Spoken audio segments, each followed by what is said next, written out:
एक टेम्पो के पीछे लिखा हुआ था सावन को आने दो। पीछे से ट्रक ने धड़ाम से टक्कर मारी, उसके पीछे लिखा हुआ था आया सावन जून के।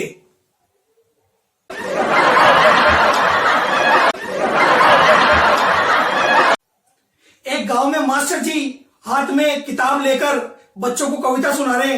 करत करत अभ्यास के जड़मत होए सुजान, ये विद्या है आपकी इसको अपना मान। और एक लड़का मास्टर जी के अरमानों को अपने दिल में जगा कर ले गया और सुबह पहले ही मास्टर जी की बेटी विद्या को घर से भगा कर ले गया।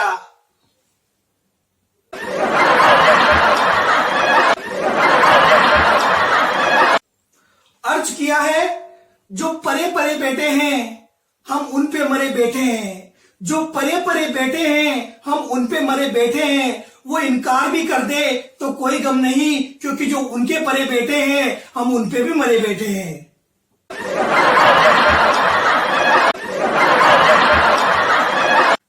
एक मोहल्ले में एक वॉचमैन रात को पहरा देने आता था, तो मोहल्ले वालों ने उसको नौकरी से निकाल दिया। एक आदमी ने पूछा मोहल्ले वालों से, भाई साहब उसको नौकरी से क्यों निकाल दिया? बोला क्या करे भाई साहब, रात को पहरा देते समय बोलता था जागते रहो जागते रहो, मेरे भरोसे मत रहो।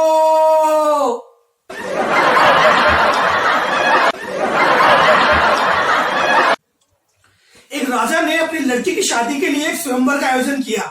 उसने एक पुल बनवा दिया, उसमें बहुत सारा पानी डाल दिया और बड़े बड़े मगरमच्छ डलवा दिए, और ये अनाउंसमेंट कर दिया कि कोई भी व्यक्ति इधर से कूदकर इधर आ जाएगा मगरमच्छों को पार करते हुए, तो मैं उससे अपनी लड़की की शादी कर दूंगा। बड़े बड़े शूरवीर आए, बड़े बड़े महावीर आए, और यूं देखे पानी में मगरमच्छों को देखे आदमी के प्राण छूटे। अरे कौन मरेगा इसमें जाके? 1 घंटा हो गया, 2 घंटा हो गया, 3 घंटा हो गया, कोई भी अंदर नहीं गया। राजा सोचा यार किसी में दम नहीं है।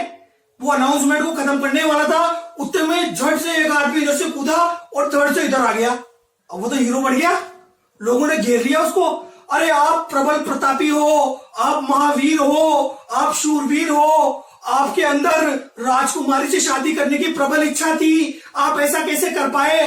वो बोला पागल के बच्चे दिमाग खराब मत कर, ये पता मेरा धक्का किसने मारा था?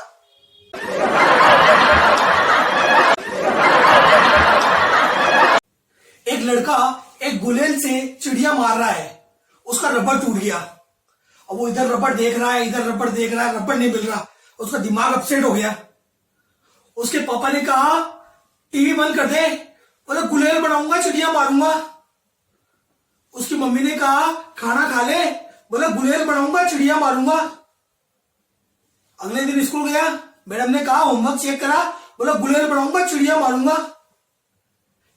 मैडम पकड़ के प्रिंसिपल साहब के पास ले गई कि देखो सर ये कैसी बातें कर रहा है। प्रिंसिपल साहब ने पूछा क्या बात है, क्या तकलीफ है तेरे को? बोला गुलेल बनाऊंगा चिड़िया मारूंगा। प्रिंसिपल साहब ने उसकी टीसी काट दी। अब उसके मम्मी पापा परेशान हुए, उसको ले गए पागल खाने। पागल खाने का डॉक्टर बोला भाई साहब इसको तो 1 महीने यहां रखना पड़ेगा और इसके बिजली के झटके लगेंगे और तब जाके ये ठीक होगा। बोले साहब आप बिजली के झटके लगाओ, कैसे भी करो इसको ठीक करो, ये गुलेल बनाऊंगा चिड़िया बनाऊंगा, ये बीमारी से मुक्ति दिलाओ। बोले ठीक है साहब ठीक कर देंगे इसको, 1 महीने बाद आना। 1 महीने बाद आए उसके मम्मी पापा। उसके बाद उस लड़की को पूछा, बोला तू क्या करेगा? बोला मैं अमेरिका जाऊंगा। पिताजी सोचे यार ये तो तगड़ा इलाज हो गया, मैं कभी जयपुर पूरा नहीं घुमा, ये अमेरिका जाएगा। बोला फिर क्या करूंगा? फिर वहां बहुत बड़ा बिजनेस करूंगा।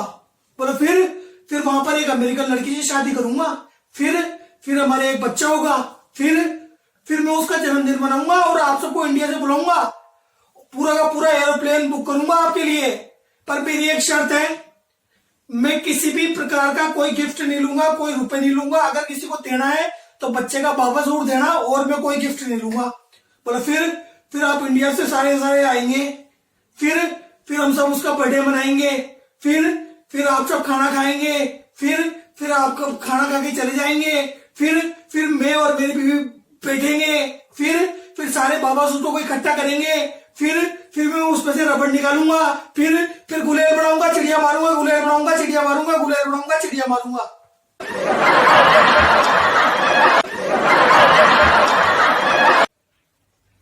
एक अमेरिकन को किसी ने कह दिया कि भारत में बड़े बड़े चमत्कार होते हैं, तो वो अमेरिका से भारत आ गया चमत्कार देखने।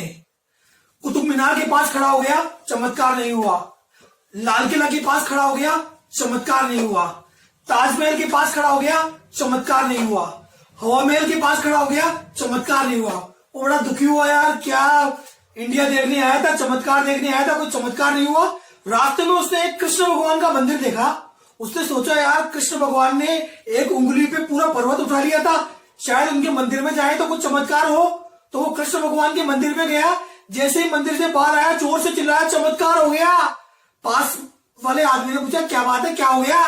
बोले मेरे जूते गायब हो गए।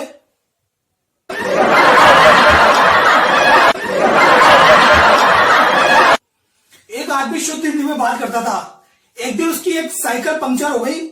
साइकिल वाले के पास गया और बोला, भाई साहब मेरी ये जो द्विचक्रा है उसकी अग्र चक्रा की पवन वाहिनी नलिका में हल्का सा छिद्र हो गया है, इसमें पवन ठुसाई की कृत्रिम मुद्रा ग्रहण करेंगे।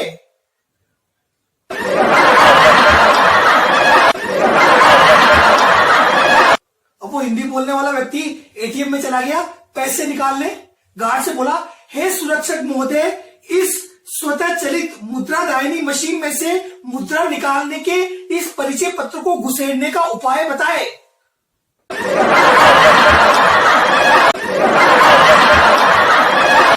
एक लड़की ने एक कॉलेज में एक नाटक में बुआ जी का रोल कर लिया। बुआ जी पिताजी की बहन। तो सारे लड़के उसको अगले दिन से बुआ जी कह के परेशान करने लगे, और बुआ जी क्या हाल चाल है, और बुआ जी क्या हाल चाल है। और वो लड़की बहुत परेशान हो गई, क्या करूं क्या नहीं करूं। वो प्रिंसिपल साहब के पास गई, बोले साहब जब से नाटक में बुआ जी का रोल किया है सारे लड़के बुआ जी कह के परेशान करते हैं।